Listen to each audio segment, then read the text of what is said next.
An issue certainly close to heart a couple of years ago when I had to make a decision. Um,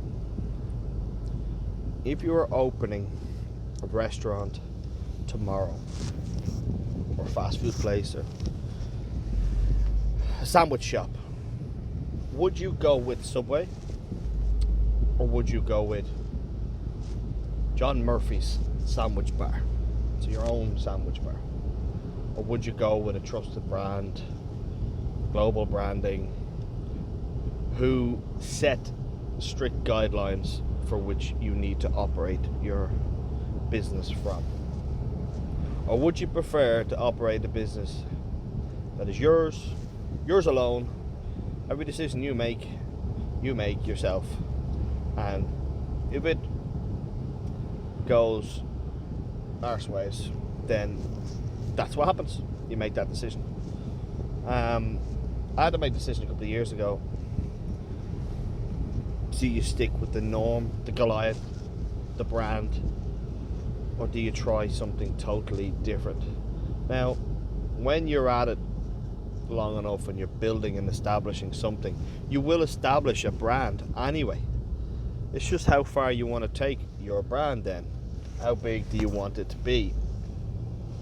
So if it's a sandwich joint, do you have Kieran Quinn Sandwich Bar, John Murphy Sandwich Bar, whatever it is, and you have multiple of them? Then you're getting into your brand. You've grown it, you're proud of it, you've built it. Is that better than owning or paying 100,000 to Subway for a franchise plus a license fee every year and a franchise fee? Yes, you get a certain amount of business. Yes, it comes with a certain standard of food, but it loses its uniqueness. And I think now, if you're unique or you're different, the way the marketplace is now, it has relevance now again, like it used to have with the corner shop back in the 60s and 70s and before, when people owned that sweet shop or whatever. I think people trust the local brand now as well.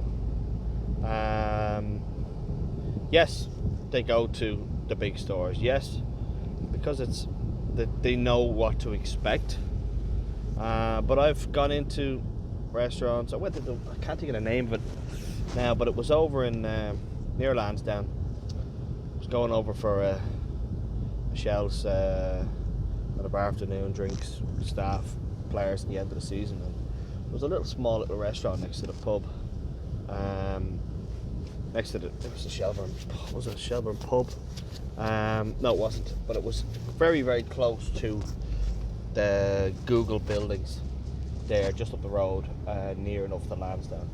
A small little, quaint little restaurant. Now you paid a little bit more, but the food was like an afternoon. It was lunchtime. Food was fantastic. But that could be that way because that owner made a decision to do it their way, as against opening something which is part of a larger organization, again with set rules, with strict guidelines for how it needs to be. And I always find it interesting when people make a decision to open something. Like, dream of mine, own a pub, own a nightclub, own a coffee shop, own a coffee shop more than a restaurant, but own a coffee shop. Big one. That's a big one for me into the future, is to own something coffee based.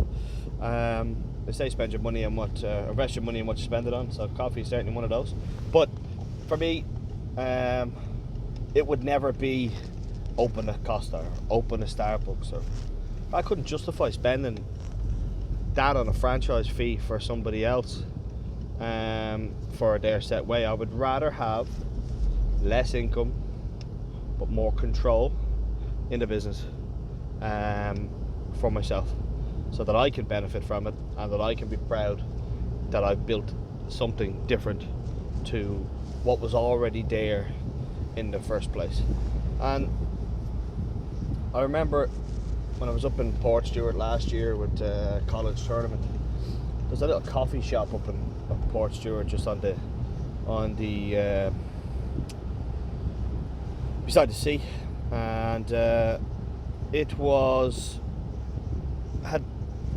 quirky, its own style, and it had its own little style to it, kind of a funky little kick to the place. And I said, yeah, you know what, that's nice, it's cool. Yes, I could have walked down Portstewart and maybe seen a Starbucks and got in and got a coffee, and I would have known what I'd get. But I went into that place and went, yeah, this is good, it's nice, different, and I think different is good. And that's why with EI Sports, it's to be different. We're not like anybody else. Yes, there's a part of our program, which is the Ball Mastery, which is part of the largest global brand in the world, coaching brand, Curva Coaching. It's a brilliant brand, brilliant product. And I'm proud to say that we use part of that in our sessions, 25% of our sessions, which effectively is the Ball Mastery warm-up. Everything else is unique. SAQ, ladder work that we do, the cognitive development work that we do, it's unique. We've gone off, we've researched it, we've looked at it, come up with our own way for doing it. And always challenging the brain. That's why we say hashtag Soccer Smart Coaching, or hashtag it's the way we train. That's what makes us different. That is the difference between a franchise coffee shop and your own coffee shop. You can put your own spin on it, and I love the fact that we can do that, is put our own spin on our coaching, on how we do it. We are accountable. If it falls down, it falls down because we have done something that the marketplace didn't necessarily like. That's fine, no problem. It'd be the same when I open something to do with coffee. If it doesn't work, that's fine. It's because of something that we have done. But if you open it and it's because it's kind of almost risk-free, if you open it with a brand, a pre-existing brand, if you open your coffee store with them, you expect it to do well. It's the same with a gym. You can go, I opened up my own little training facility 3 years ago. Unfortunately, 12 months ago we had to close it because the room was needed again by the club. But I lost a lot of money on that. We spent 20 grand on the equipment, got 5 grand back, so I lost 15 grand on the equipment alone. But lesson learned. Would I open a gym again? Absolutely. Have I learned from that? Most definitely. So I think when I take it back to what the initial part of the discussion was, is there something, if you're to open somewhere and open something, are you better off doing it as your own brand and build it and take the time, put the foundations in and learn the mistakes and be broke and work stupid long hours, but it's yours? Or are you better off having the ready-made foundation but being ultimately held accountable by somebody else? To me, it's always the first thing. It's always to do your own. Go it alone. See if it works. If it doesn't, sure, fuck it. At least you've tried something, and at least you've tried to get something going yourself, as against relying on somebody else. So if I was to open a chain of gyms tomorrow, I'd start with one, but I'd open it under my own. I wouldn't open it under a brand. Because I've learned enough in business to know what I should do, what I shouldn't do, and I'm comfortable with failure. I'm comfortable with knowing that if this doesn't work, it is on my shoulders. If it works, equally, it's on my shoulders. So I really don't care if what I do today fails, because I've tried to do something different, and I'm comfortable with that. Do I want it to fail? Absolutely not. Would I do everything to make sure it doesn't? Yeah, of course I would. But I've tried something. It has It worked, it stopped working, it's gone back to working, but that's business. That's what you learn, and from developing that, those experiences, you build something better.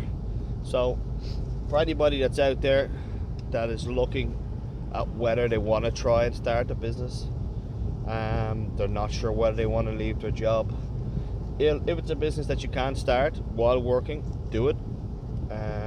Do the hustle, do the extra hours in the evening or whatever. If it's something that you have to take the leap for, make sure you've got a little bit of a nest egg to be able to at least cover the essentials, keep the roof over your head. Everything else you'll make it work. If you don't, very quickly you're going to know it's not going to work, and you will probably have an option of going back. I left it that when I stepped away, I made the decision I wasn't going back, and I had opportunities over the last year to go back to normal work. Now, this never landed, it was never to be, so I'm comfortable knowing now that I'm doing the right thing. Yes, it's a challenge, it's never easy, and if it was easy for too long, I'd really question, are we pushing ourselves enough? So, whatever you're going to do, make it unique, make it about you, and make it personal.